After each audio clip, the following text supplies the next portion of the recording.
தெலுங்கானா காவல்துறை போறாங்க, அவங்களால கண்டுபிடிக்க முடியல. 3 நாள்ல திரும்பி வந்துட்டாங்க. அடுத்த மாநில காவல்துறை போறாங்க, ஒரு வாரம் ஆச்சு, கண்டுபிடிக்க முடியும், திரும்பி வந்துட்டாங்க. தமிழ்நாடு காவல்துறை அனுப்புறாங்க, போய் 2 மாசம் ஆகுது, உன்ன வரல. அதை தேடி இன்னும் தனிப்படை உள்ள போகுது.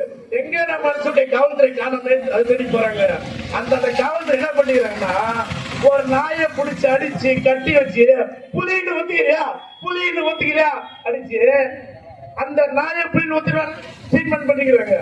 அதான் சொல்றேன், நீங்க உங்க விசாரணை பாதிக்கப்பட்ட மக்களுக்கு ஆதரவாக இல்லாமல் பாதிப்பு ஏற்படுவதற்கு ஆதரவாக நீங்க இன்னும் செயல்பட்டு இருக்கிறீர்கள். நேரம் கருதி இன்னும் திரும்பமாக முடிக்கிறேன்.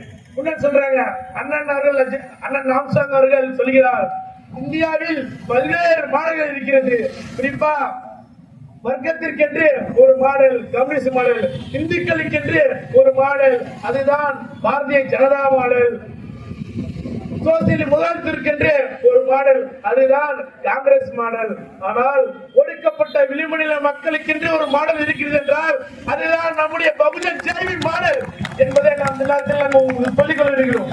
ஆகையால் தான் சொல்கிறோம், ஒடுக்கப்பட்ட விளிம்புநில மக்களுக்கு எங்கெங்க அச்சுறுத்தல் நடந்தாலும் அங்கே பகுஜன் சமாஜ் கட்சி களத்தில் நிற்க சமரசம் இல்லாமல் போராடும் என்பதை தெரிந்து கொள்கிறேன்.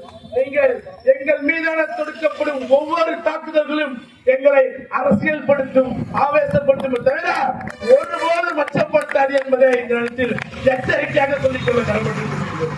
நீங்கள் எங்க அண்ணனை வீழ்த்தி விட்டீர்கள். நீங்க நினைக்கலாம், ஒரு தலைவர் பற்றி அவர் போயிட்டாரு, இனிமே அதை வச்சு ஒண்ணும் பண்ண முடியாது நீங்க சொல்லலாம். ஆனால் நீங்க ஒரே ராமசாமி தான் வீழ்த்தினீர்கள்.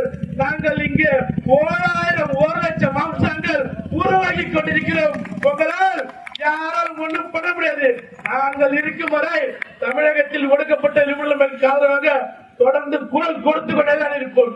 அண்ணன் அவர்கள் அடிக்கடி நீங்கள் சொல்வார், ஒடுக்கப்பட்ட மக்களே, விளிம்புநிலை மக்களே, துப்புரவு சொந்தங்களே, உங்களுக்காக நான் இருக்கிறேன், உங்களுக்காக பகுஜன் சமாஜ் கட்சி இருக்கிறது என்று சொல்வார்.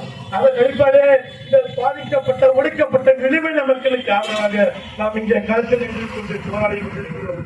குறிப்பாக நமது பகுதிகளில் கிராம ஊராட்சியிலிருந்து நகரம், மாநகரம், தமிழ்நாடு வரை அனைத்து நிலைகளிலும் தாழ்த்தப்பட்ட மக்களுக்கு எதிராக அரசு அதிகாரிகள் இங்கே பேசிக்கொண்டும் நிர்வாகம் செய்து கொண்டு வருகிறார்கள். உடனடியாக தமிழக அரசு அனைத்து தனி வட்டாட்சியர்களிலும் வருமானத்துறையை ஏறி அவர்களிடத்தில் வருமான துறை மீது நடவடிக்கை எடுக்குமாறு தங்களை தாழ்வுடன் விரும்பி கேட்டுக்கொள்கிறேன். வாய்ப்புக்கு நன்றி கூறி அனைவருக்கும் விடைபெறுகிறேன். நன்றி, வணக்கம், ஜெய் ஹிந்த்.